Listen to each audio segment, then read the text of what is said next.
Alors, je reviens encore une fois sur cette problématique des boissons énergisantes qui augmenteraient les tendances suicidaires et les tendances à la violence. Les tendances à la violence, c'est sûr. Les tendances suicidaires, oui, mais est-ce que c'est pas finalement, j'en finis à me poser cette question, après une semaine et demie d'abstinence de Monster et une semaine d'abstinence de Red Bull, j'en viens à me poser la question, et finalement quand j'observe les résultats sur mon organisme et mon psychisme, très mauvais. L'abstinence en l'occurrence, et pas la consommation. Oui, parce qu'on a tous besoin de sa drogue, que ce soit l'alcool, le joint, les boissons énergisantes, la coke pour certains, l'héroïne pour d'autres. Enfin, on a tous besoin de sa drogue. On a tous besoin d'excitants, de quelque chose qui nous excite, voilà. Et ceux qui ne prennent entre guillemets rien sont entre guillemets propres, prennent en fait des compléments alimentaires ultra vitaminés, les complexes de vitamine B, les complexes de vitamine C, B, F, vitamine C, vitamine B, vitamine F, non pas vitamine F, mais fer, etc. Donc bon, personne n'est propre, entre guillemets. Personne n'est propre. Tout le monde prend quelque chose pour se motiver, pour se... Mais la problématique des boissons énergisantes ne rejoint-elle pas la problématique des alcools? C'est ce que je me suis dit. Parce que par exemple, pour prendre la problématique de l'alcool, c'est un peu le cas des gens qui aident les SDF. C'est-à-dire les gens de ce qu'on appelle en Belgique le SAMU social. C'est-à-dire le SAMU social, c'est-à-dire les gens qui aident les SDF, qui font les rondes de nuit, qui font les maraudes pour aider les SDF. On les voit dans des bars, non, je les ai déjà vus, dans des bars, en train de boire leur 9e bière, ou leur 6e verre de vin, et parler du problème de l'alcoolisme chez les SDF. Mais c'est ça le truc. L'alcoolisme est un gros problème chez les SDF, mais on ne parle jamais de l'alcoolisme dans la haute bourgeoisie. Pourquoi? En fait, c'est pas l'alcool le problème. On le sait bien. Le problème, c'est que le SDF est sans toit, n'a pas de toit pour mettre sur sa tête, et n'a pas de chauffage. Ça, c'est le problème. Le vrai problème est là. C'est pas que le SDF boive ou ne boive pas le problème. Le problème, c'est que s'il y a des risques liés à la consommation d'alcool chez le SDF, c'est dû à sa situation sociale plus que à l'alcool lui-même. Soyons clairs. Pour le haut bourgeois, l'alcool ne sera jamais un problème. Il n'est un problème que chez le SDF. Et donc, est-ce que pour les boissons énergisantes, c'est pas la même chose? À savoir que la boisson énergisante apporte effectivement une excitation, mais le bourgeois, lui, il a tous les moyens d'exprimer son excitation, son excès d'excitation, par tous les moyens qui lui semblent le plus approprié pour le faire.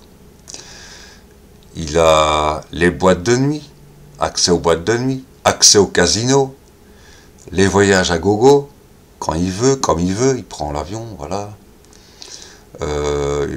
Sa carte de crédit n'est pas un limitant, il peut payer dans les pays où il veut, il peut aller n'importe où.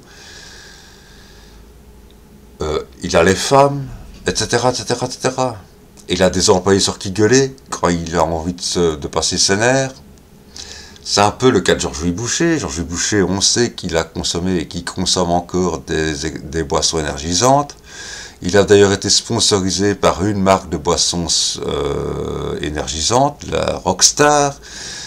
Ce sponsoring a été terminé, non pas par la volonté de Georges-Louis Boucher, mais par la volonté de Rockstar elle-même, l'entreprise Rockstar elle-même.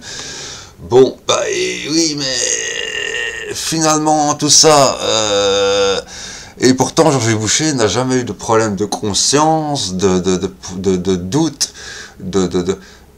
il n'a jamais eu de pensée suicidaire, il ne s'en est jamais ouvert en tout cas, mais il gueule bien, n'empêche. Il injurie bien les gens. Mais pour lui, ça ne cause pas de problème le fait qu'il injurie la moitié de la population belge.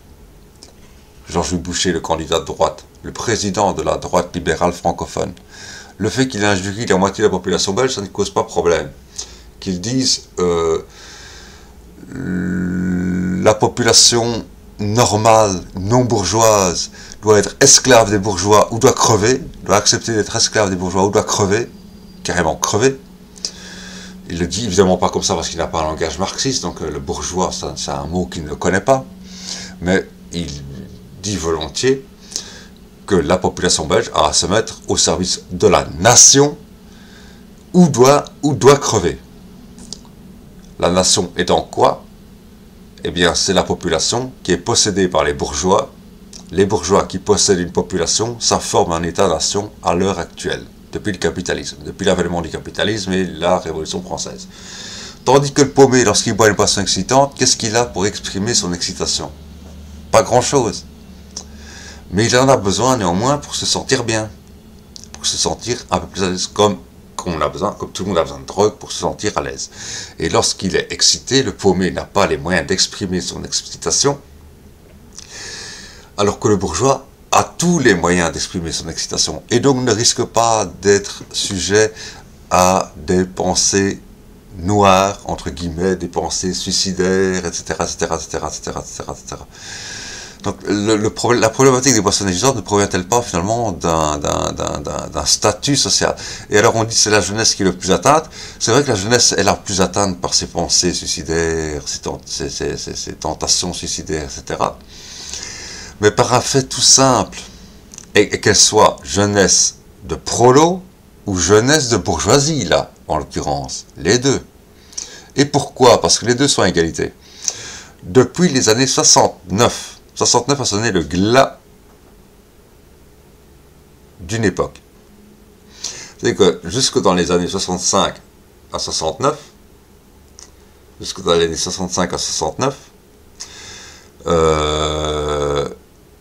à partir de 13-14 ans, on avait des pulsions d'adultes et on agissait en tant qu'adulte. On entrait de l'âge enfance jusqu'à 13-14 ans à l'âge adulte, à partir de 14 ans. On pouvait travailler à 14 ans. Voilà. Et mener famille, tout ça, voilà. Bon. Les femmes étaient évidemment défavorisées parce qu'elles devaient rendre des comptes à leurs parents, mais les mecs, eux, ils pouvaient directement, voilà. C'est les années 65, c'est entre 65 et 69, années 70, comme on dit en Belgique, années 70, comme on dit en France, que, soudainement,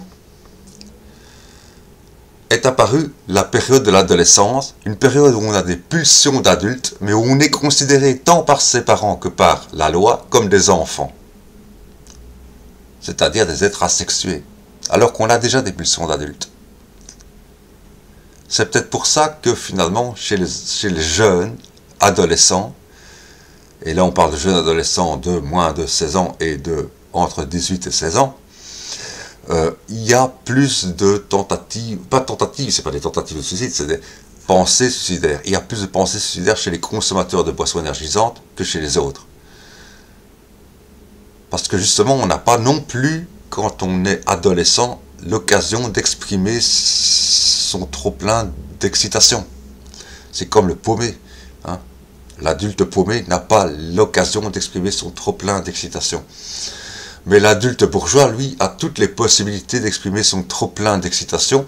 Et donc, et comme je dis, Georges Boucher, bien que consommateur de boissons énergisantes, n'a jamais eu de pensée suicidaire ou de Dieu sait quel...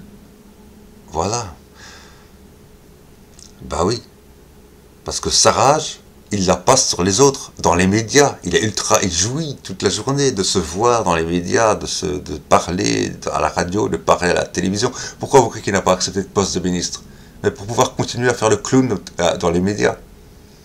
S'il avait accepté un poste de ministre, il était en devoir de réserve. Il ne pouvait plus s'exprimer comme il s'exprimait actuellement.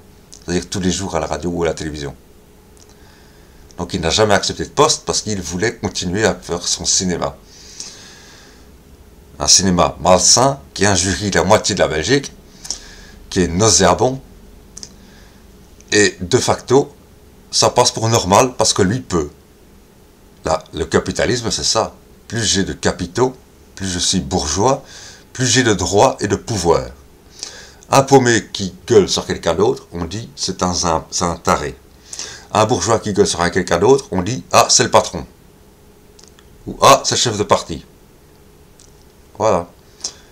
Donc voilà. Donc finalement, ce problème lié aux boissons énergisantes est-il un problème médical ou un problème social? Et pour moi, c'est plutôt un problème social que médical. Tout simplement. Je le dis tout de go. Je ne sais pas, je n'en sais rien, mais j'ai bien l'impression que c'est comme l'alcool, c'est plus un problème social que médical.